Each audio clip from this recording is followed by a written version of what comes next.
Hi, it's John from Adventure Shetland here, and there's nothing I like more than getting off the beaten path and exploring some of Shetland's hidden gems. Here's 5 of my favourites.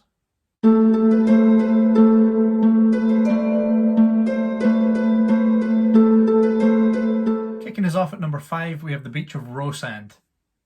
Often referred to as Zor, which is the name of the nearest house. The beach itself has the name Rosand, which is the Old Norse for red sand. The Vikings were really inventive when it came to naming things. The beach does have beautiful red sand, unsurprisingly, and the surrounding cliffs are high and dramatic, with the same red tones running through them. There are also numerous stacks and skerries with great views across to the Drongs. Even though it's only a few minutes walk from the road, Rosand is tucked away between the high headlands of the Neep and the Heads of Grocken, so it's impossible to see from most angles. Interestingly, there's a Neolithic burial cairn on top of the Neep, which is most certainly a grave with a view. Rosand has been one of the most must-see Shetland locations this summer, and is a great place to kick off our list. In at number 4, we have the Stones of Stowfast.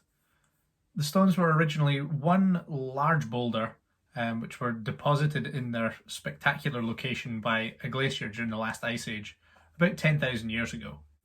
The large boulder has been broken by repeated freezing and thawing of water within cracks in the rock. This has created the intriguing crags and interesting shapes in the stones now. Can you see the faces in the stones? It's hard to capture and do justice to the enormity of these massive lumps of rock, let alone imagine the power of the ice that was able to lift and shift them. As they've been deposited on a ridge, the stones have fantastic panoramic views of the surrounding area, including across to the islands of Walsa and the Skerries, and they provide a stunning backdrop to the nearby lochs and coast too. The Stones of Stowfast are completely hidden from view to anyone travelling by road. Indeed, the nearest road to them is not a particularly busy one either. Thus, the fantastic glacial erratic is deserving of a spot on our list.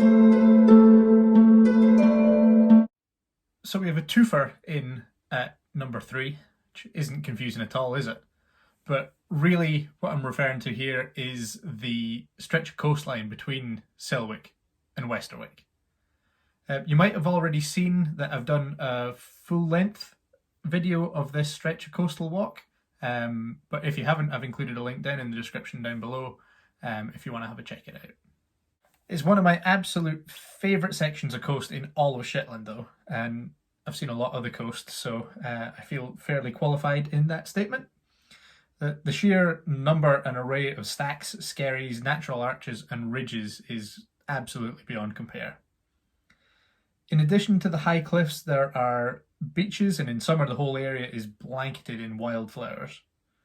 The cliffs also provide a home to a range of seabird species, particularly mallees and tyrricks, or fulmars and terns, to use their English names. It's safe to say that I love this stretch of coast, and it's definitely due its top 3 spot on our list of Shetland's hidden gems.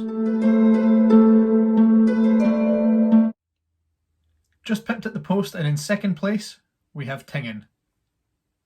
Tucked in at the end of a really quiet back road, off a quiet back road, Tinging has been designated as a site of special scientific interest, and it's also a UNESCO listed Ramsar site due to the internationally significant wetlands that are here and the bird populations that inhabit them. The area is probably best known for the Wari Gill, where the Tinging burn drops over the cliff in a waterfall at a spectacular chasm in the volcanic rock. It looks kind of as though the stone has just been ripped apart, with the sheer cliffs kind of looking like they could be pressed back together really, really well if someone or something had the strength to push them back. The waterfall itself drops down into a bowl of turbulent water which the sea surges in and out of through a natural archway underneath the high cliff to the north. And the bowl is kind of contained and created by a low wall or barrier of rock on the western edge, and beyond that is open to the Atlantic. Along the burn side, a dry stone wall seems to just kind of melt into the cliffs, and it's a reminder that this area was once quite well populated, with 14 croft houses and 99 people listed here in the 1851 census. All of those families were cleared off of the land to make way for sheep in 1865, and is evidence of the Highland clearances in action. The sad history only adds to the atmosphere and the special nature of the place, and it's a really hard one to beat.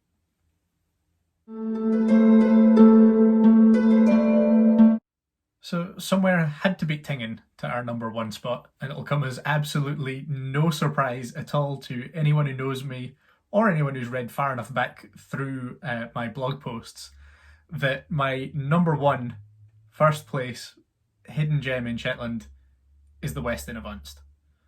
I'll provide a link down in the description down back to that blog post for those who want to read about it in a bit more depth than I'll go into in this video. But yeah, number one, the Westin of Unst. When most people go to Unst, their destinations tend to be Hermaness, Munis Castle, the Skaw or Norwick beaches, or the bus shelter, or even the Viking Longhouse and Longship replicas. And I love all of those places too, but the Westin is my absolute favourite. And unfortunately, or maybe not, most people kind of miss it out. But for me, it has all of the best of Shetland in a small area. It's got high rugged hills, there's green rolling fields, there's golden sandy beaches, and there's also a beautiful stone air as well. There's also a secret beach for those who are brave enough to climb down the banks, but there is a bit of a rope to help you do that if you fancy giving it a go. Wildlife abounds here with otters, seals and numerous seabirds calling the area home, and the Westin's also an archaeological heaven. The standing stone of Lund dates from the Neolithic period, while the nearby Norse chapel and graves show that the Vikings could pick out a good scenic spot as well. Speaking of Vikings, there are at least 2 longhouses in the area, one of which I helped to excavate, and there are probably more in the area as well. There are also 2 brochs, one of which is on a small island which might have been connected to land by a tidal causeway. And while excavating the longhouse, I learned that my granddad used to come to the nearest house to it for his holidays when he was a kid, and his mam, my great-grandmother, was born and brought up in the houses just beyond that, so I also have a family connection here as well. And so for all of these reasons combined, I hope you can see why Unst Westin is my number one Shetland hidden gem. So there we have it. That's 5 of my favourite Shetland hidden gems. If you think I've got it all wrong, then, or I've missed any out, let me know in the comments. Let me know your favourites down there too. Equally, if you think I'm on the mark, then, let me know as well, because it's nice to be nice and all that. Hopefully this video exploring some of Shetland's hidden gems has kind of whetted your appetite for a visit and for a tour. Here at Adventure Shetland, there's nothing we love more than taking people away off of the beaten path, away from the usual kind of tourist traps and destinations, and getting out and exploring these hidden gems, these places that you wouldn't normally get to see. So yeah, if that's something that you would be interested in, head on over to the website adventureshetland.com and fill out the booking form, which you find down at the bottom of the homepage, and we can kind of discuss your bespoke Shetland tour from there.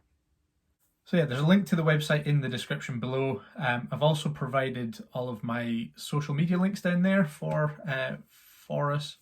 If you want to check us out and kind of keep up with what we're doing on a day-to-day basis, then yeah, all the links are down below. If a tour is kind of beyond your reach just now, but you'd still like to support me and the company monetarily, then you can do via our web stores and the merchandise shop as well. Again, the links are below. But on the Teespring site, we've got a range of t-shirts, as I am wearing for you just now. There's hoodies, there's various bits and bobs, stickers, mugs, tote bags, various accessories, those sorts of things.